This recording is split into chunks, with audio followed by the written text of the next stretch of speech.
What's up, y'all? It's the girl Mahalia Nicole, and we're on another episode of Clear the Air Sports, episode 11. Today, I'm going to be interviewing one of the women's basketball players at Clark Atlanta University, Denise Stine. Let's clear the air. Okay, y'all, I have Denise Stine with me. She is one of my favorite players. I don't know if she know that, but she plays on both sides of the court, which I love. We're going to get straight into it. So, first question I have is, what was one of your favorite moments from this season as a whole? Trying to think back because there was a lot of highs and lows, so it's a long season. But I'm gonna say the part that sticks out the most was the very first win that we had. We played against the number 4 ranked team in the level or Division II level, and we won. First game of the season, it was like a new team. Well, it was returners from last year, but it was like some good pieces. So putting it together and then being here during the summertime and then seeing it in live action and being a number 4 team, that was top tier moment. So I'm gonna say after we won versus Florida State. Got you. And then you've been here for 5 years. You've seen the program go up and down. And you've made a lot of connections as well. Can you talk about the connections and the bonds you've made with teammates, coaches, and how that's helped you along your journey? I'm gonna say the bonds and the relationships that I've created, it's helped me grow as a person. Just because when I first came here, I'm still figuring out who I am, what's going on. I'm all the way in a whole different country, whole different state by myself. It feel like a different country. It really do. But at the same time, because I built them relationships and because I put my trust in people that I've been around for so long, I'm able to actually talk and communicate through mistakes. Because me personally, I'm a very quiet person. I don't really like to talk much, but I had to learn to come outside of my bubble. And within that, I've learned to, just be more outgoing and I don't know. Got you. Okay, look. Getting off track. Okay, look, I want to know what's the difference? What's the biggest difference you think from your freshman year plan, the way you played freshman year, and this year, your grad year? Shoot, I can't cuss. No, you can. Boom. So I'm gonna say the biggest difference was the love and support that we get for women's basketball. Because I'm not gonna lie, you don't get no recognition around this campus, especially as a women's basketball athlete, if you're not winning. And so this year we had our 20+ season, and we just seen a lot more love than I experienced. Because I'm not gonna lie though, my first game here at Epps Gymnasium, we did have a big turnout, but that's only because during COVID year, everything was shut down. So everybody would just think was be here, be outside, get something to do, because everything was still shut down. You couldn't go to the club really because everything, quarantine and damn near whatever you call that. But it was the first game I experienced packed house, a lot of love. Then after that, it was a big drop off. Women's basketball didn't get that much attention. We wasn't winning like that. But then this year, it was just a whole bunch of pouring into us. And when we started to win these good ranking games, it was just a lot of love. Yeah, y'all started to get recognized for sure. Okay, since we're talking about that, it's so much going on in the media right now with women's basketball. It's growing so much. The WNBA is expanding. They're about to be at 16 teams. We was at 12. Now we expanded to almost 4. What do you think can be improved? What's the biggest improvement you would say women's basketball needs right now? I just want to see more new players in the league. Because with women's basketball, I've been to a couple more WNBA games, and it's I see a lot of the same old heads. No disrespect or nothing, because they still hooping and everything. But it's just when you watch NCAA women's basketball during March Madness, it's I see so much yo, what is this? These people out here hooping like some niggas. They really like that. And it's just to see so many of them have to go overseas or a pro U.S. team that's not in the actual WNBA. It's I don't like that. I feel if we pour in our all, we have to go to school for 4 years. We working our ass off in the gym. I just feel it should be a bigger reward.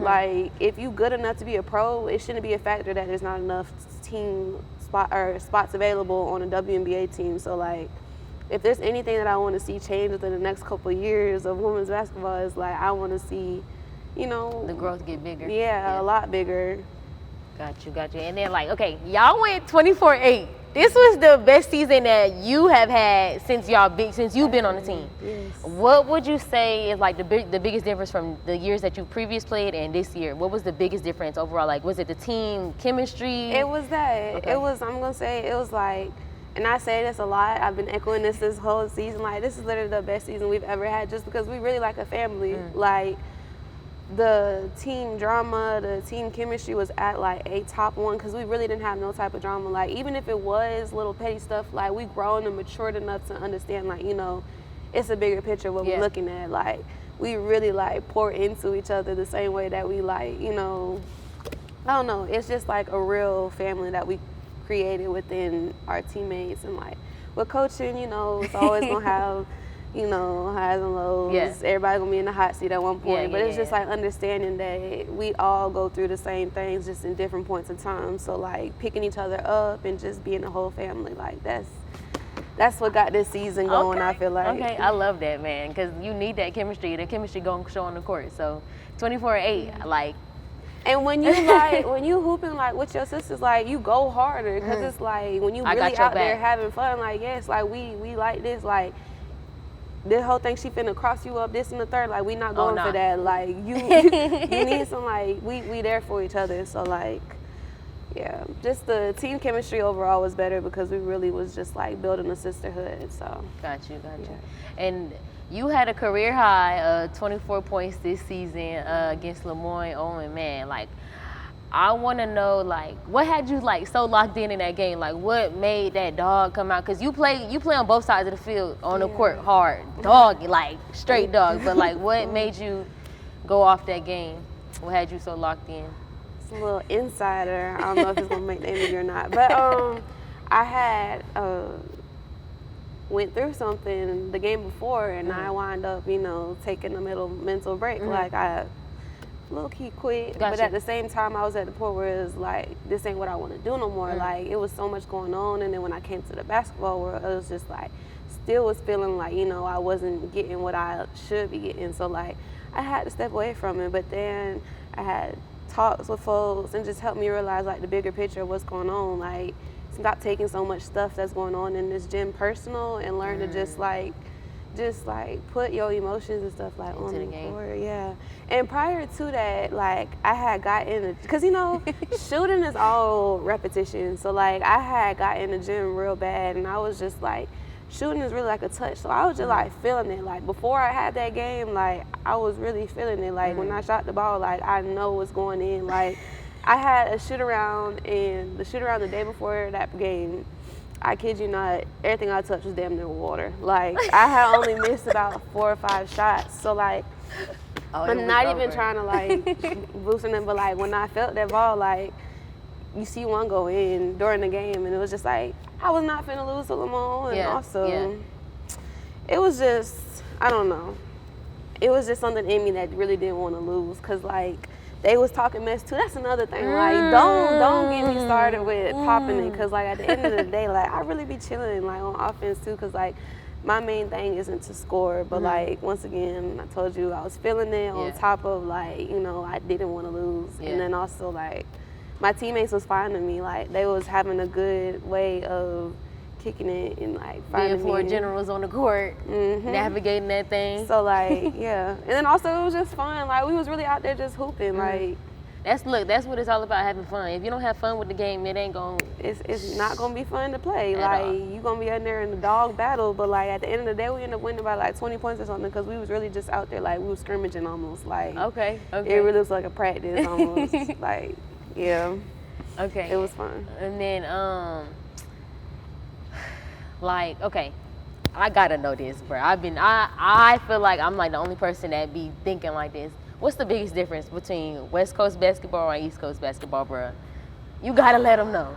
Cause I feel like I got an opinion, but I just want to see if you got the same one. I was literally just talking about this with my boyfriend yesterday. I kid you not. Like, I'm not gonna lie, like, West Coast players, they really like that. Like, they're just a lot more like, I feel like guard heavy, like, you know, like shooting, shifty, like we play a lot more up and down. I feel like when I came to the East, it was a lot more physical. Like, you know, like the main attraction ain't really like, you know, I'm finna cross her over, swap, none of that. Like, it's really like, I don't know. I just want to say like the biggest difference I feel like is just like the shiftiness and like the shooting and stuff like that. I feel like that's more of like a West Coast thing. Yeah.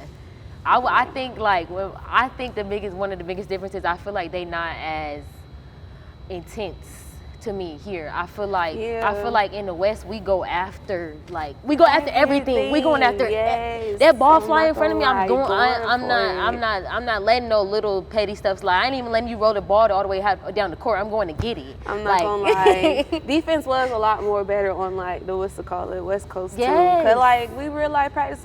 But my thing is, it was like, I'm not saying it's a huge difference now, but like, if you getting blown by, if you're not able to stop somebody, if you're not handling your defensive assignment, you're not playing. Like, at all. You actually have to be locked in to what's going on. Like, even if you, I don't know, having the best game of your life, if you steadily getting blown by, you come out. Like, we finna find somebody who could do what you do, but you know, can also play defense. So like, in order for you to touch the floor, you gotta like separate yourself on that end. Exactly. And then on top of that, like them hustle plays that you say, I like play both. Love them. I love them. They make really like they make the game, cause like you just never know, momentum changers. Like coaches like love that. Love that. Like if you ain't got that in you, then you're not gonna be as looked at. And that's one thing I love about your game, bro. You got that momentum that's gonna change the game. You come in there, coach know exactly what you're gonna do, and you're gonna change the whole game in this mug. It's gonna be, oh yeah, we like that. So that's like one thing I love about your game. What made y'all put that on there? Strictly business, and that's all y'all was about this season. Was business. Like, this was supposed to be our get back tour. Like, I heard that. Not the get back tour. Okay. It came a little short, you know, when the moment came. But for the most part, we handled our business. It's all good. Yeah. And then this was your last season. Mm-hmm. Y'all didn't win the SEAC championship, but y'all did win the conference. Can you tell me about the feelings that was going through your mind, how you felt after winning the conference at least? Oh, it was like, I'm not gonna lie, it was great because we've never been regular season champions, but like since I've been here, we done won the East Division at least 3 times. So like it really wasn't nothing, because at the end of the day, what I really wanted, what we all wanted as a team, was to win the SIAC. Like we was going for that. So like when it came to like the accolades and all that stuff, it was like, all that's great, but like we want that. I want that SIAC championship. So like coming up short on that was real disheartening, and like it hurt, but like at the same time, y'all made it though. We got there that far, and it was like a good season that we didn't have to too much hold our head down. It was just like something that you know. It was a great season though, all around. Like it was a great season. I feel like this was some of the best basketball the girls have played in a while. And y'all didn't even really get to see that much, because like I'm telling you, on the road games, and on top of that, like our bench, bro. When I tell you, we had like no weak link, almost. Like it was a deep season. Like you could damn near put any 5 on the court and they whooping on your 5, like your starting 5. So like straight like that. Just we ain't like got that. nothing lacking. No, no weak links. So like it was a good season overall. Got you. And like, okay, so like, of course, like the media is being increased as far as women's basketball being shown. Everybody streaming it, everybody want to watch it within these last couple of years. Do you feel like the narrative in the media is genuine and respectful to women's basketball? It is, but to a degree it's not. Because I feel like, you know, it's always, and it's sad because it's not even, I can't even say all men, because some women, like, I'm not to try and pinpoint, I feel like they be trying to, you know, look good for the men or something. Like, I don't know if they can't relate to being an athlete or something, but like, it's just like, it don't be a genuine tone when I be reading comments online and people be trolling over the littlest stuff. Like, for one, we all miss layups out here. We not gonna pinpoint, you know, women's basketball for being like, you know, we all do boneheaded stuff too. But it's like the minute a girl messed up or a girl drop off on one little level, like it's highlighted and it's shown everywhere. Like you can't have no mistakes as a woman. Like the spotlight is on you so much bigger. But I'm not gonna say it's all just not genuine, because there are a lot of good more parts of the media I see when it comes to women's basketball. Overall, I'm going to say it still needs to be a lot more growth, but at the end of the day, it's trending in the right direction. Got you.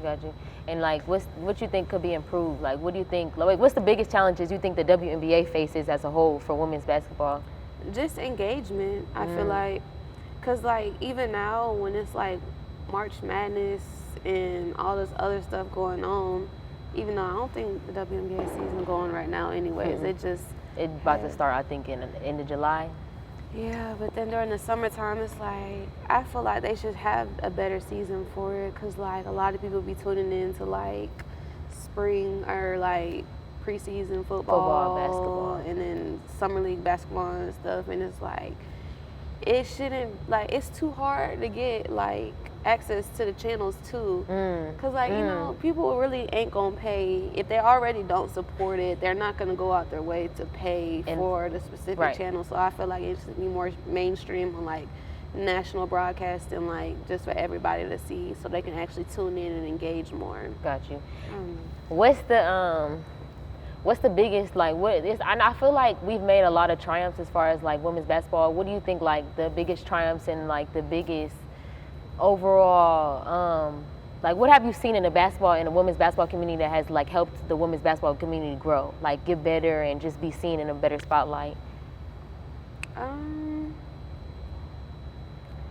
It's the same thing, like media coverage. Like, I feel like the way to engage with this generation is to like just to be on social media and like to actually advertise, you know, our games, our personalities, because that's another thing too, is that a lot of people don't realize, like, you know, players are real people. Like, we actually be having a life going on, and it's actually engaging parts to us that, you know, if it's not all the way with basketball, like maybe you might tune into another part of our life, and that's causing you to come out and support more. So like, I feel like the biggest thing that needs to like continue to grow is just like the media coverage once again. Got you. And then, what does a day-to-day look like for you as a student athlete, college student athlete?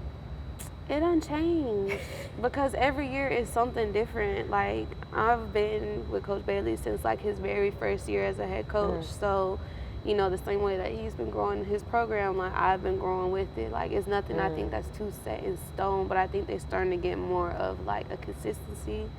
Because beforehand, my day-to-day used to be wake up 5 in the morning, got practice. I remember those. Yes, I remember when you was there too. But boy, it used to be wake up in the morning, go to practice, grab me some food, then used to have to go to class in the morning right after the calf real quick. Then we might have lift. If we don't have lift, might have to come back and do study hall. But then if not, then I might be like, you know, done for a little bit. Then I have class later on in the day.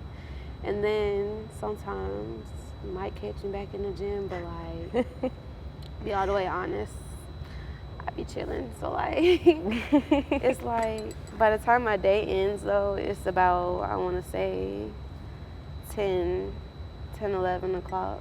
And it start all back over again. Because you still got to factor in homework, finding food for yourself, and just being an adult out in the new city. So like, it's a lot of stuff that's changing. But like this year, it was a lot more chill, just because, you know, I'm a 5th year senior. So like, I did a lot of online classes. I only have one class in person. But got you. Okay, look, the WNBA is expanding, and they coming to the Bay. That's where you from. That's where we from. That is. Golden State Valkyries, y'all. They expanded 3 teams, bruh. Like 3 for sure. They said the 4th one is maybe set in stone. What's next for you? Like, you looking to? Oh, it ain't no WNBA. I'll tell you that much. No. I'm actually trying to step into my next chapter of life. You know, basketball. I love basketball, but genuinely, like, it's not my passion. It's just something that I feel like I've, you know, loved over time, but like I've also distanced myself from it, just because like I understand it pays the bills, but like that's not where my passion is. Got you. What's next for me is going to cosmetology school. Stay tuned. I'm going to end up opening my own skincare line, my own esthetician business. Amen. So that's where I'm going, is to cosmetology, to get more of a deeper understanding of that whole cosmetic world, and then from there, expand out. Okay, Expand from okay. Yes, ma'am. Okay, I just want to say thank you so much for your time. I appreciate Thank you for having me. Thank you for, Yes, yes, yes, yes, yes. All right, y'all. That was another episode of Clear the Air with your girl, Mahala Nicole, and of course, our lovely guest, Denise Stine. Hey, y'all. Bye, y'all. Thank y'all.